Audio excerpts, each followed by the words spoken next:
listening to the Multifamily Podcast, brought to you by Ronn Ruiz and Martin Canchola, co-founders of ApartmentSEO, a premier Google agency, where we discuss current multifamily and real estate trends, apartment marketing strategies, and speak with some of the most influential thought leaders shaping the multifamily industry today.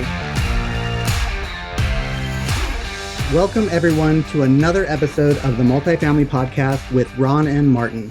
Now, today is going to be a really fun and insightful episode with a major mover and shaker in the multifamily arena. Having a meteoric rise from a humble community manager to executive VP of operations in San Antonio, Texas for RPM Living, we're going to deep dive into how he got started in the multifamily industry, being a brand evangelist, finding and being a mentor, work-life balance, and how to be a change agent for your company. It is my great pleasure to introduce the most interesting man in property management, Tony Sousa, VP of RPM Living for San Antonio. Welcome to the Multifamily Podcast. Hey guys, good to be here. I'm excited to be here. Thanks for having me. I love it. The most interesting man in property management. I remember that video. So Tony, welcome. Thank you so much for joining us. I remember the video because we've known each other and I've followed you for over a decade. And I've seen much of what Martin mentioned from your humble beginnings. Really excited for the audience today to really dive in and hear a little bit more from the man that we don't know. So here we go. Yeah, I'm excited. So we actually have another special guest too, by the way, for ladies and gentlemen who are listening. I realize that we're not doing this via video, so they don't see that we're looking at Paris right here. But on the ApartmentSEO side, she helped make this podcast happen. So excited. Thank you, Paris. She is one of our newer national sales managers, Paris Granger, for those that don't know. And we have asked her to join us to help us with the discovery round of this episode. So welcome. First of its kind. Thank you so much for having me. I feel so honored to be here on this podcast and contribute with three of my favorite guys in the industry. So let's do this. All right, let's have some fun. So Tony, can you give our audience a quick high-level overview of your career into multifamily from community manager all the way up to VP of RPM Living? And then if you can highlight any adversities that you had to overcome along the way. Yeah, well, I'll take you way back. I started as a lease consultant and working on a book from LC to VP. So I've been on the leasing floor and started there. And I just wanted to figure out what this business was about, what I was good at. At the end of the day, I was just trying to make a little commission and save for my upcoming wedding. And here we are. So as Ron mentioned, it's been 15 plus. I won't overly date myself or him, but we've been in the industry for some time. And yes, getting the opportunity, I think, to start on the leasing floor and working my way up and through, obviously, to the community manager role that you just mentioned. In and through many other roles as well, from regional manager to regional marketing and training and social media manager. Obviously, now in a vice president role here at RPM. You mentioned a few points of adversity. Probably too many come to mind to even list. We are in this business, the property management business, that I think if we didn't have adversity or issues or problems, or the property wasn't falling down, or appliances weren't breaking, we wouldn't have jobs. And so I learned, how to problem resolve all along the way. And ultimately, I think what I learned most along the way, especially on site, was how to take care of customers and take care of residents, and really to be empathetic and understanding, and really put myself in their shoes if my appliance was broken or my HVAC was not working and it was 100 degrees, 90 degrees inside my apartment. So I think I did a good job of that as a young on-site associate, and I've tried not to ever lose sight of that, or that experience, or that empathy, even in a corporate role or executive role that I sit in as well. So I think that for some successful leaders, many of which that I learned from to this day, I think they've done a great job sort of continuing to cultivate that empathy for their resident and for their customer. At the end of the day, that's what we do. Mm-hmm. That's awesome. I too started in the leasing side, temporary leasing agent to be exact. And I remember throughout my career on site, I used to say we managed people's lives more than we managed apartments. And so if you can understand that conceptually, you'll know that you are ultimately responsible for their life. Yeah, I mean, we know way too much about our residents. We play part lease consultant, office manager, and therapist, as you know. So yeah, no doubt. So I remember again when I started following you, you were at Sequoia and probably before that. But how did the most interesting man in property management come to life? I'd love to hear the story from you directly, and I'd love for our audience to hear it. Yeah. I don't think we've ever talked about this probably. No. So that was shot in 08, 09. That still sort of lives on YouTube today. It probably is like the video that I'm most known for. I've done a lot of different videos and different shoots, but that's really one that I think gave me legs, as they say in this industry, and to this day, obviously, still get sort of coined this most interesting. Now, like Gen Z and millennials, like most of them don't even know like the Dos Equis commercial that it's referenced from. So it really does date me when I mention that to anyone younger than 30. They're like, "What's the most interesting about you?" But anyway, how this idea came to be is it really came after a corporate dinner. We were having a dinner amongst colleagues. Lisa Trapp, who I think who's the COO now at CWS, was the marketing director. Yeah, she's still a good friend of mine and mentor. And we were talking about a lot of my life experience. As you know, Ron, I lived in Southern California. I was an actor. I was a journalist. I was a lot of different things, before coming into this industry. And she just, sort of would always chuckle and say, you just had the most interesting life before you came here. It's just so interesting, intriguing, whatever the case is. And then I just remember sort of that look in her eye, like, I have an idea. And, and from that dinner, we started to put the pieces together on the back of a napkin, and you know how those ideas sort of go. And then, you get money's allocated for a production crew, and we shoot it in Southern California, and we have a lot of fun. And production quality for 2009 was, I look back on it today and I think that's pretty well done, for the most part. Good VO, good intro. Yeah. I look much younger as I see that video on occasion, even to this day. Better hair, even thicker. But and that was not a real beard. Some ask, like, is that a real beard? No, I cannot grow a real beard like that. But that's how it came to be, and it's given me legs through this industry, kind of a talking touch point, if you will, and it's been fun. To now that I'm a little older, do I get a little sort of blushed when someone calls me the most interesting man? Yeah, because that's it's kind of weird, but I think I see it as a compliment. You're like, there's so many more layers of me since then, guys. Right. Let me tell you how deep I am.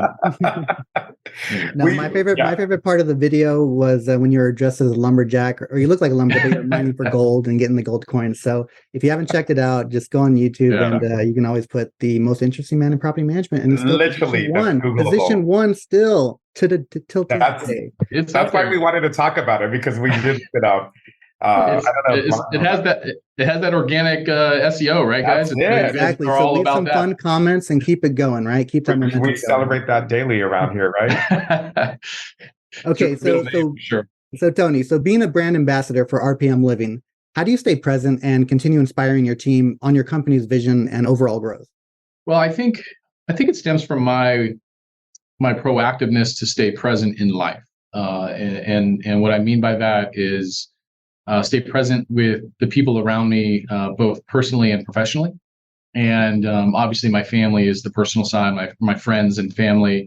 I try to stay present in their lives and be engaged and listen and be involved, both as a husband, as a dad, as a friend, as a brother, as a son. And for me, that's just how I live my life. And so, in living my life that way, I'm also, without a lot of effort, able to live my life as a professional that way, as a leader, that I am interested in what's going on in my team's life. There's someone on my team today, going through a medical procedure, and I sent them a text. How are you feeling? How are you doing? Because that stuff matters. And I have to remember if I'm that person going through a medical procedure or something's going on with me, I would appreciate the occasional check-in. And so I try to do a good job of that with my friends that are both near and far. And frankly, I think a lot of friends, even family, sometimes do a really poor job of that. And I think we all get kind of inspired when we see those posts about, call your mom, call a family member and tell them you love them. I think that reminds the majority of us that really get caught up and swept up in sort of that busy life that we think is most valuable. I think as you get older, you realize just being busy for busy's sake is not productive, and it's not fruitful. And so I've tried to slow down. I'm from California, the West Coast, big cities, Los Angeles and San Francisco, but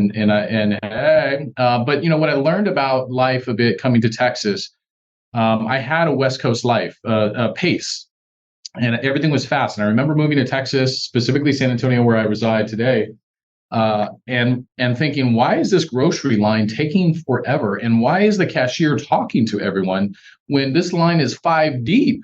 Like, what are we doing? And every line is 5 deep. I can't even jump to another line. And I remember in that moment thinking, hey, kid, you're really a city slicker here. You need to slow down a little bit. And so I've been here for, 8-9 years now, so almost a decade. And I think the slower pace of the South in some ways, and even specifically, I think San Antonio, because I think Austin and Houston, Dallas, still have a, pretty quick pace. But, San Antonio is a little different. But it's been good for me. It's been a good yin to the yang that I brought to the state, I think, and being a city slicker and a fast-paced, urban kid. So it's been a good balance for me. And of course, as many know, I have 3 children as well. That will slow you down and definitely refocus you on the things that matter. So that's brilliant. So this is going to be great for the young professionals listening in. I know we have a whole new generation coming into multifamily, right? We're kind of like the older guys. Just kidding. But what are the key challenges that young professionals face today? And what would you say your suggestion is on how they can overcome them? I really think the biggest challenge that I hear from many of them, and a lot of them, I feel lucky. Some may sort of say this is lucky or unlucky.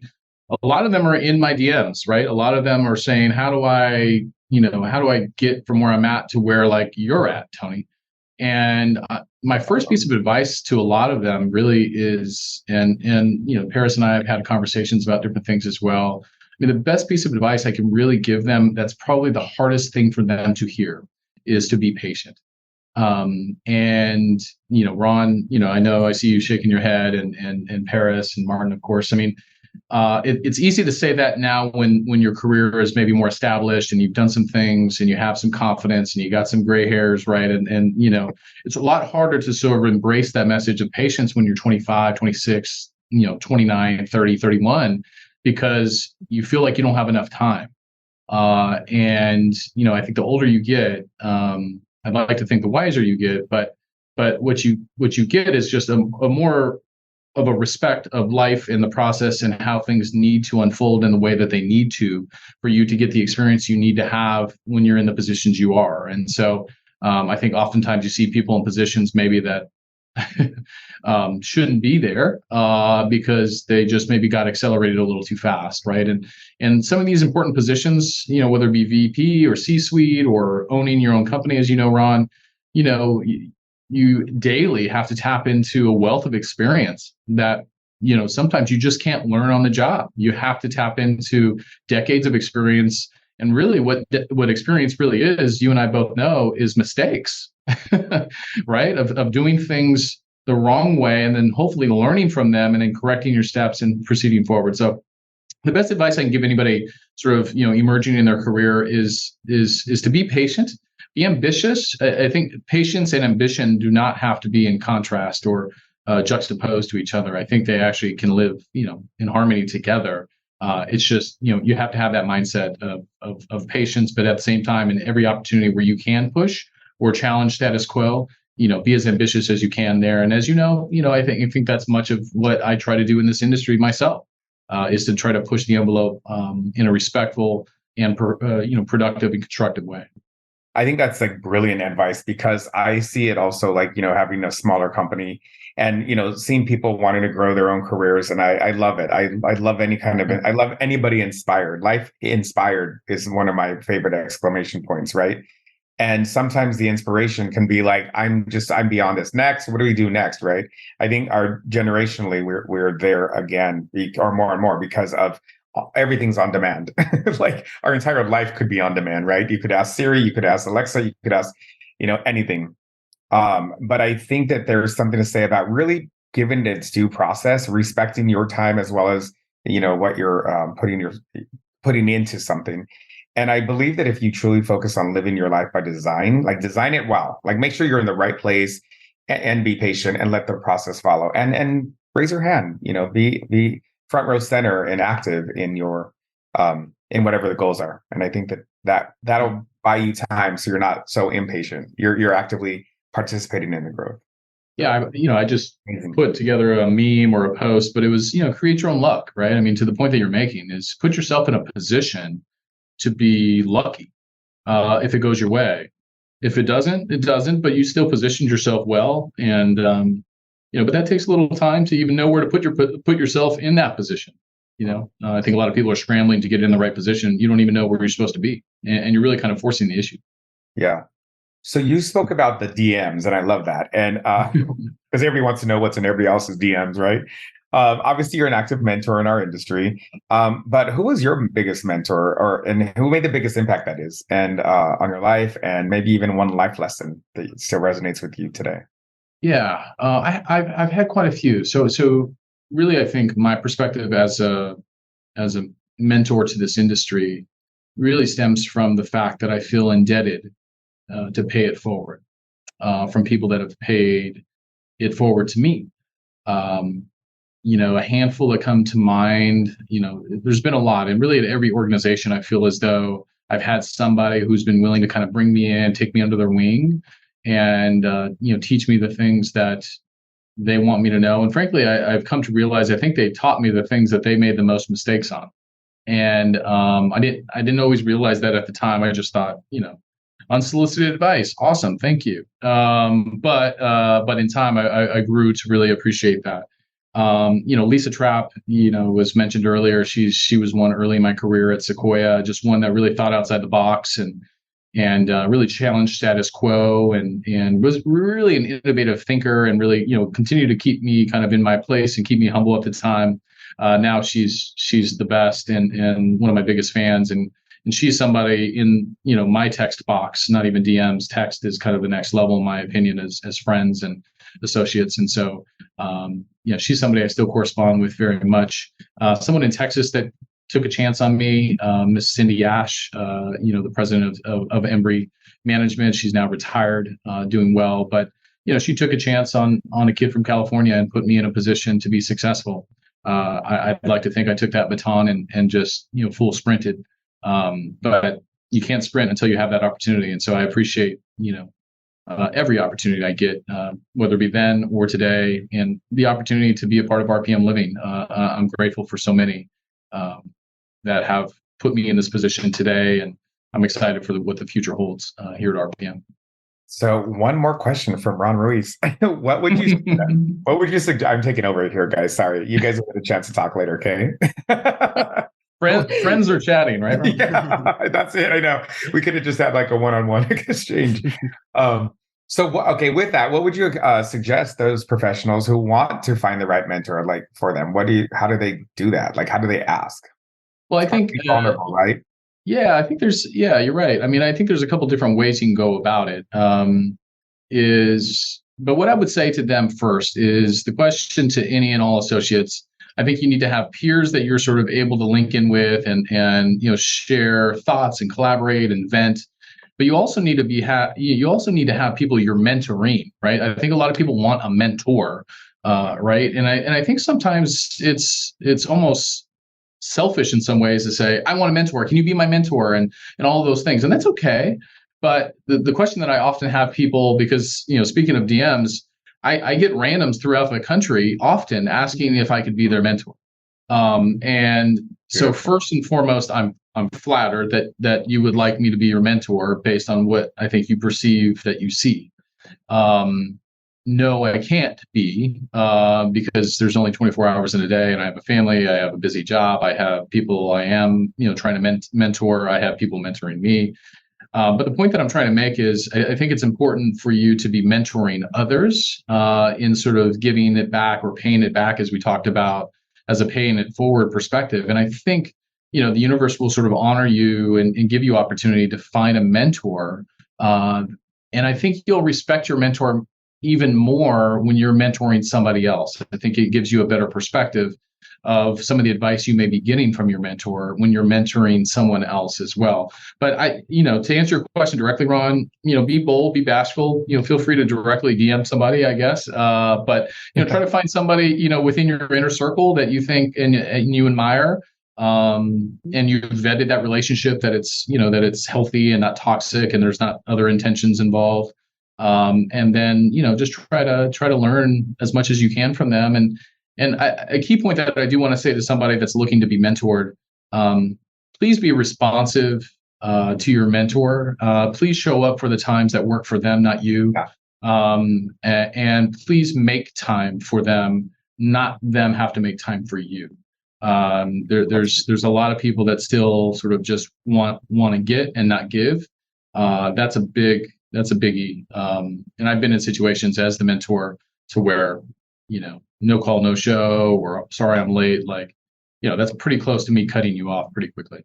Mm-hmm. Yeah, that's those final words were priceless, because I think that there is that element of respect. Everybody's busy. And if you're looking for the right mentor, that person's probably like super busy. They got there somehow. So respect their time. Right. That's awesome. So Tony, I know you're a family man, you're a high-level executive, you're a man of faith.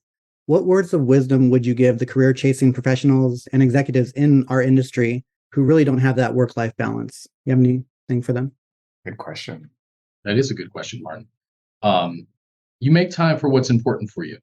And I wish I could sugarcoat that more for someone. But if your family's most important to you, you make time for them. If your faith is most important for you, you make time for that. If your work is most important, then you make time for that. If working out is most important, you make time for that. So there's no secret sauce to balancing it all. You have to prioritize what means the most to you. And if your family falls, sort of fifth, sixth, seventh, rung, hey, I'll see you when I see it.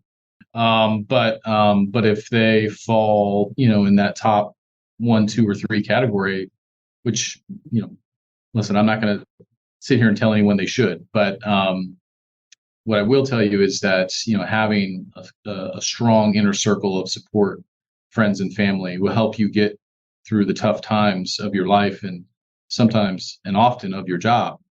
And if you haven't poured into that, you're going to have a difficult time getting out of those tough times. So that's what I'll say to that. It's a simple process of prioritization.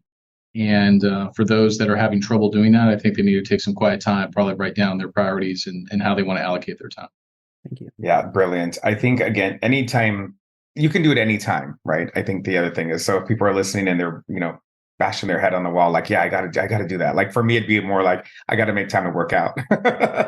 But you can do it at any time. So just start, make a change.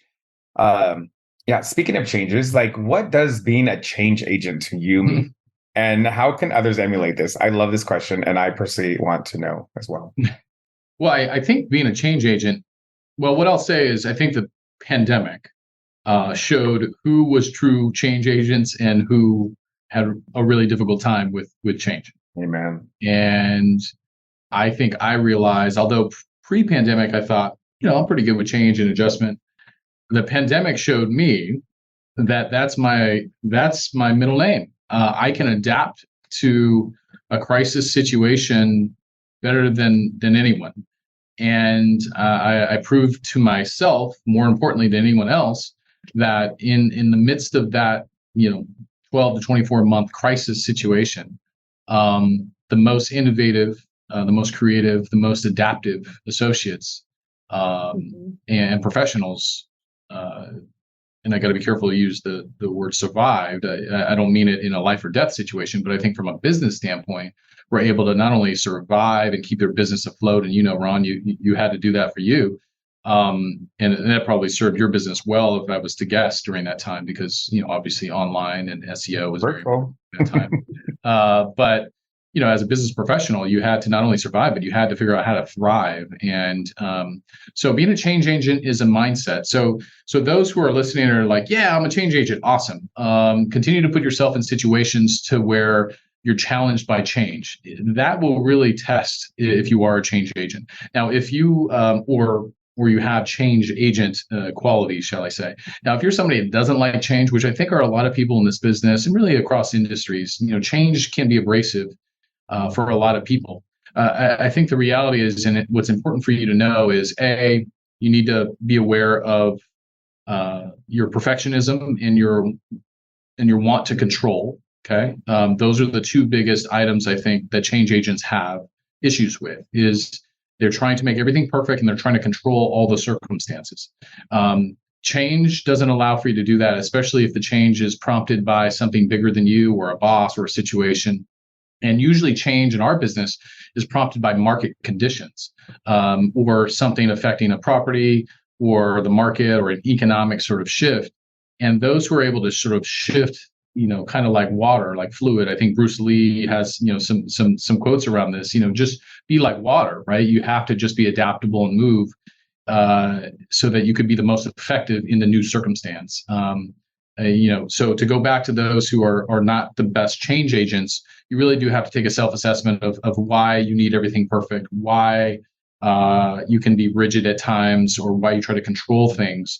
And you probably have to do some personal sort of unpacking to find out why you have some of those qualities and try to improve upon them, because change is inevitable. And so you have to be a successful professional and frankly, a successful person in life, you have to learn how to become good at changing with what's happening, because life is evolving, life is moving, life is ever changing. And, I would hate to see anyone, not change with it or grow or adapt or become wiser as change attempts to teach you lessons. Yeah, change is going to be constant and always there. So, wow, that was some powerful stuff. Thank you for that, Tony. All right, so we are getting ready to go into the first ever discovery round, and it is with Paris, and she will be asking Tony some of her questions that she had prepared. So take it away. Paris, no hard questions, young lady. I'll try not to. Well, Tony. So, obviously, I've known you for years, personally and professionally, as a mentor, and I watch you and I see you on your socials. How do you do it all? Balancing being a VP and traveling and speaking engagements, being that family man, amazing husband and father to your 3 kids. Can you just sum this up for me? What's your secret? What's your secret of staying on top of, it all and keeping it balanced? The 3 steps are, and buy my book. I think it stems from a lot of things we talked about, guys. I think for me, a couple of things, and I'll point them out, is I am willing to change, adapt, and learn. So if that means I'm not the greatest professional, or my bosses want to give me some feedback, constructive feedback that I need to focus on this or get better at this, I'm willing to listen. I'm willing to also, shift priorities to focus on feedback, especially if it's coming from someone I admire or a mentor or, a supervisor that's there to give me honest feedback. Same goes for people in my life. My wife often keeps me very accountable to all sorts of stuff. That I need you to be more locked in, put your cell phone down. I need you to, do the dishes, put the kids to sleep. I need you to, all that other work stuff. And, you're admired out there, but, listen, you're admired here, but we don't really care about what's out there. I need you to change a dirty diaper. I need you to take the garbage out. My car's not working. I need you to look at it. And many of you guys know my wife doesn't do social media, and I think that's good for her, and it's probably good for me that she doesn't really care about what's going on in my career, other than good job, honey, keep it up. It seems like you're doing well. But that's good for me, and I think she knows me. Young Tony had an issue with vanity and arrogance and ego early in my 20s as a young actor. And I met her then. And so she didn't like that young Tony. I think she likes the man that I've become. But I've also become that because she's helped me get there. And I've strived to become more mature and have better perspective and realize it's not just about me. And that's good.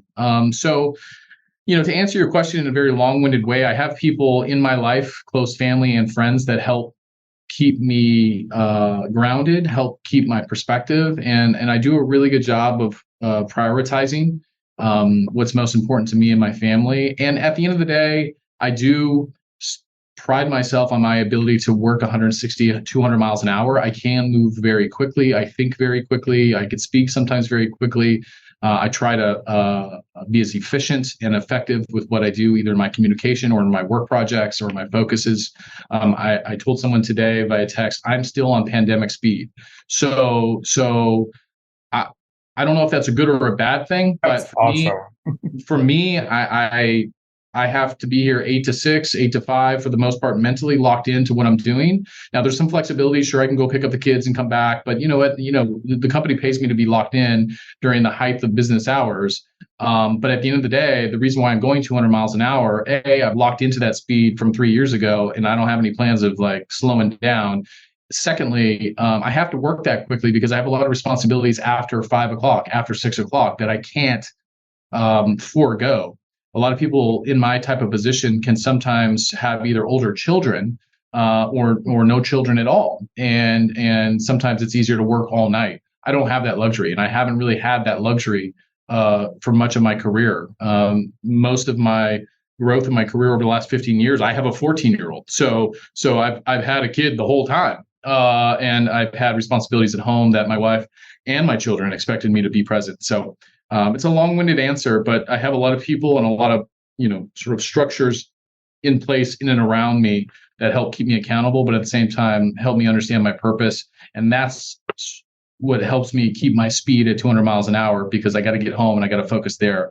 And so my goal is to wrap up every project I possibly can, by end of day, or at least, make great progress so that the next day I can come in and make great progress there. I love it. Thank you for that.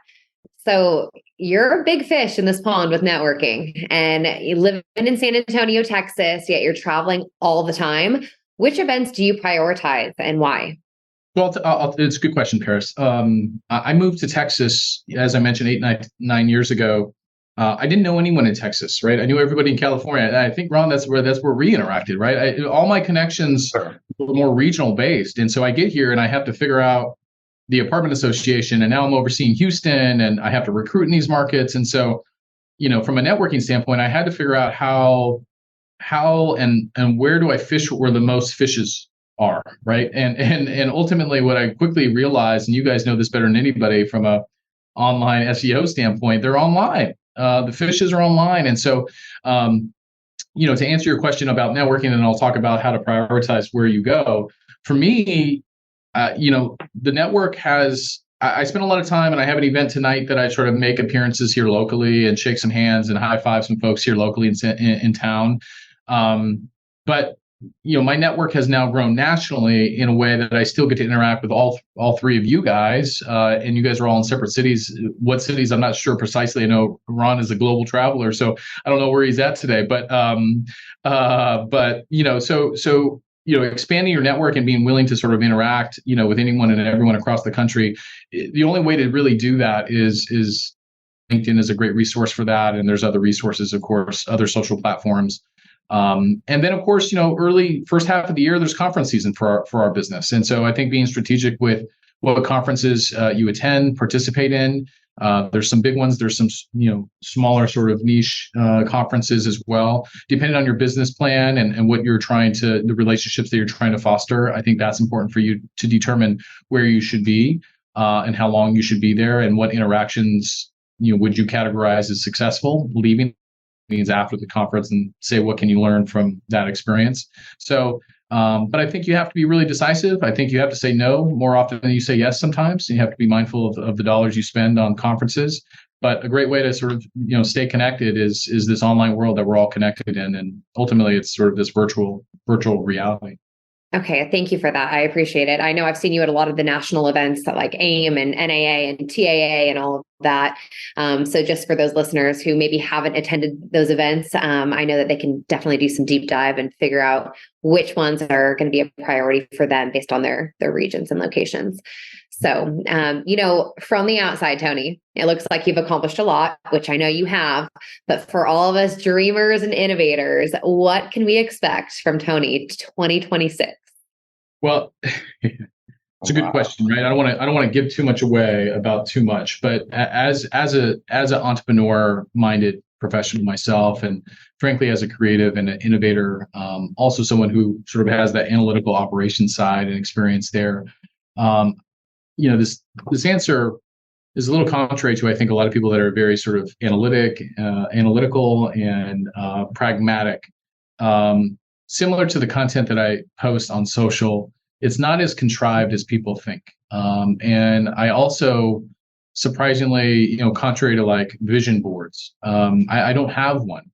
I allow the inspiration of the moment and of the day or of the time or of the quarter or of what's happening to sort of lead me to the next steps of what's forward. So when you ask sort of like what's 3 to 5 years out, 3 to 5 years back from where I'm at now, I would have never thought that I'm making the impact that I am now in the industry, to be honest. And so when I look back and think, dude, there's no way you would have guessed that you're here. All you did was take, small steps that led you here.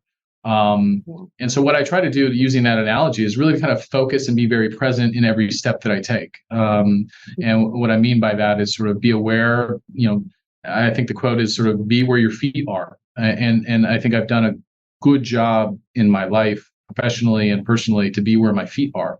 And I think when you do that, you're listening, you're in the room, you're paying attention to what's happening, and you're able to sort of respond in the present moment versus always looking ahead or worrying about the past or worrying about the future. So where I am in 3 to 5, what I hope to be doing is just the continued work that I'm doing now and making the biggest possible impact I can at my company, within my family, and I love this industry as well. So I just hope to be making sort of astronomical impacts in this industry, potentially, leading, my own conference or something of that. I love thought leadership and moving the industry forward. So Gary, guys like Gary V and others, VCon, I would be lying if I never said that I flirted with the idea of SousaCon or something of that sort, to be sort of a conduit to thought leadership in multifamily in the future. So SousaCon, sign me up. Yeah, I love me some registration.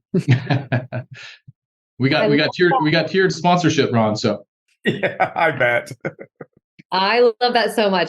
So obviously, with that being said, multifamily obviously has evolved over the years, and particularly when the years that we've been around. What trends do you actually foresee for the future, really disrupting our industry?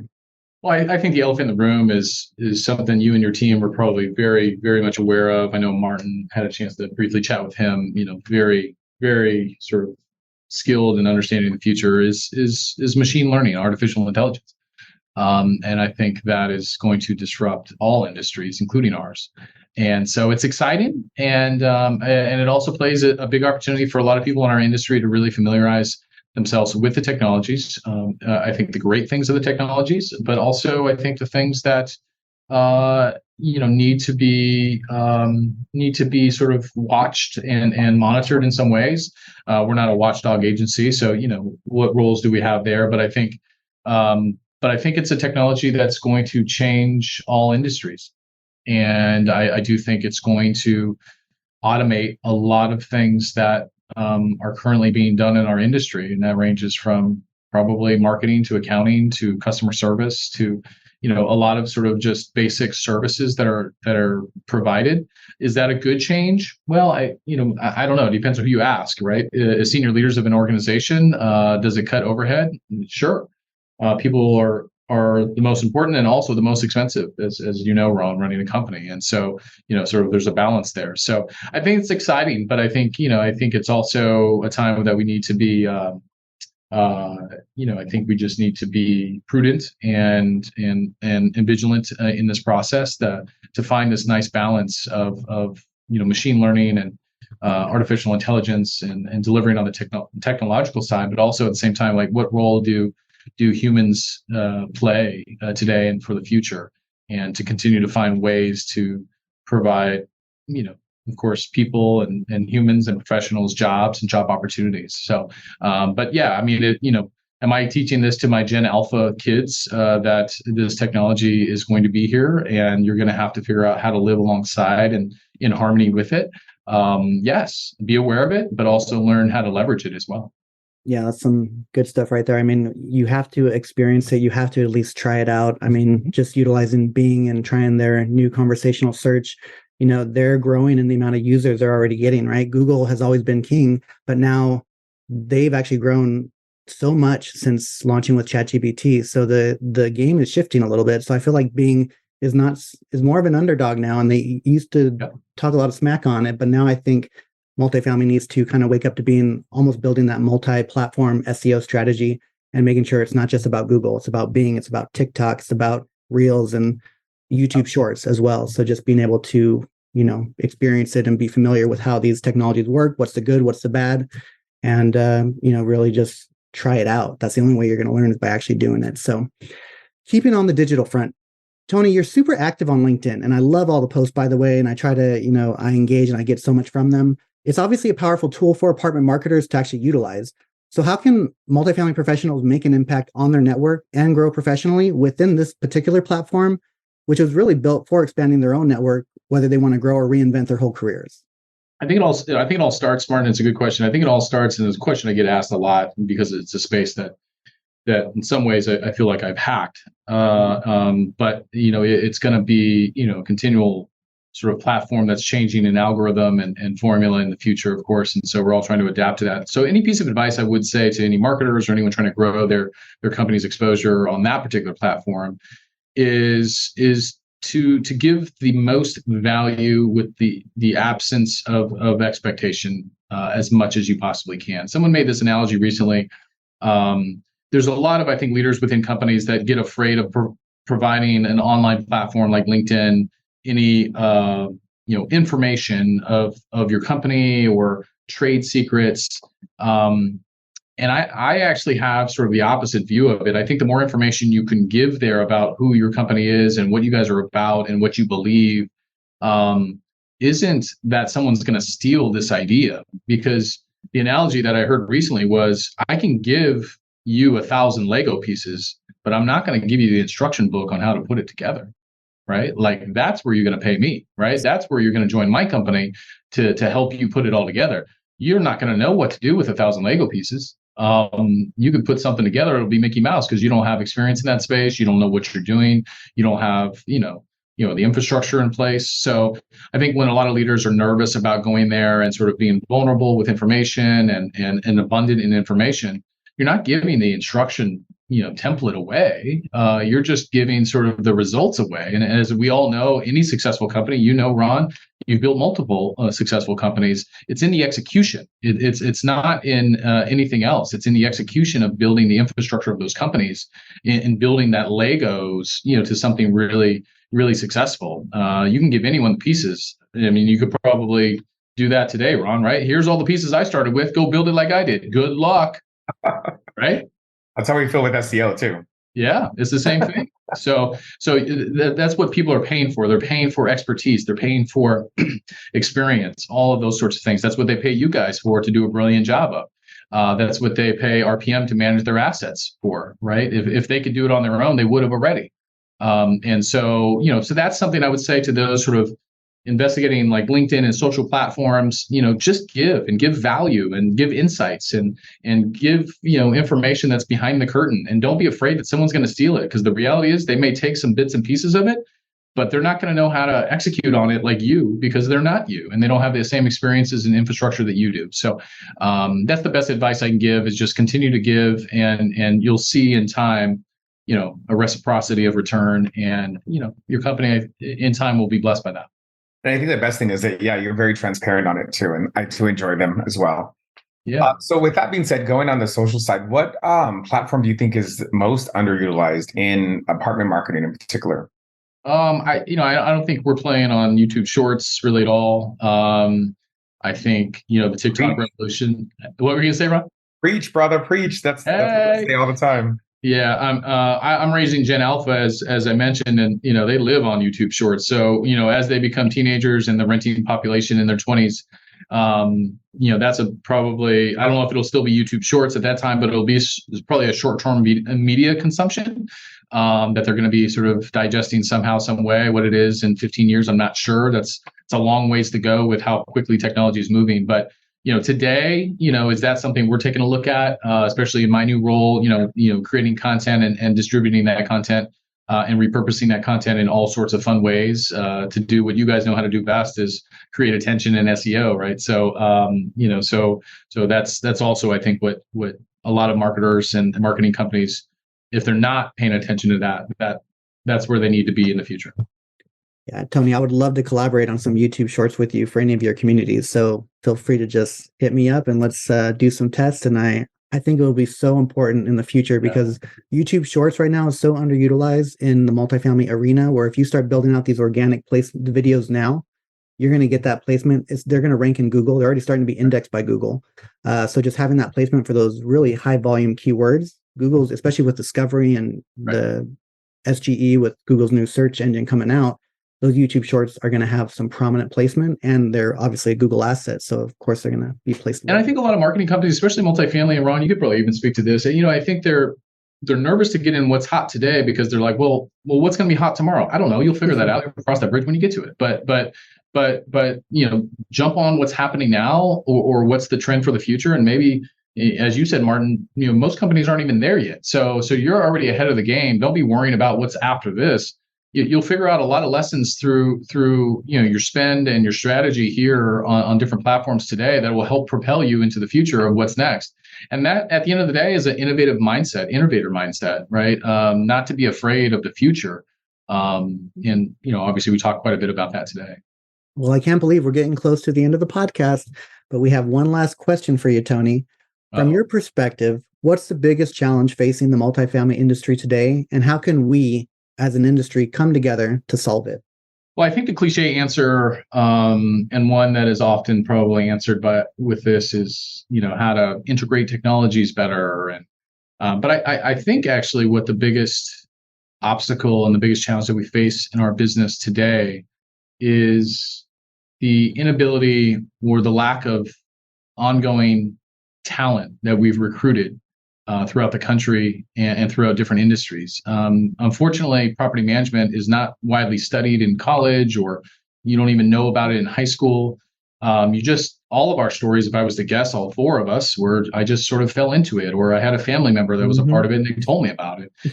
So I think there's a huge opportunity, and I think this can be done through short form media, maybe long form, of course, as you attract them through your short form media opportunities, to tell more and more of our population what a wonderful industry this is, and how you can grow a tremendous career here, both as an innovator on the supply side, start your own company like Ron did and others have, or work your way up and through on the management side. I think it's a wonderful industry that can really benefit from additional talent throughout the country, in a way that can provide sort of dynamic and unique perspectives and diverse perspectives from across the country. So I think that's the biggest opportunity, and one that I,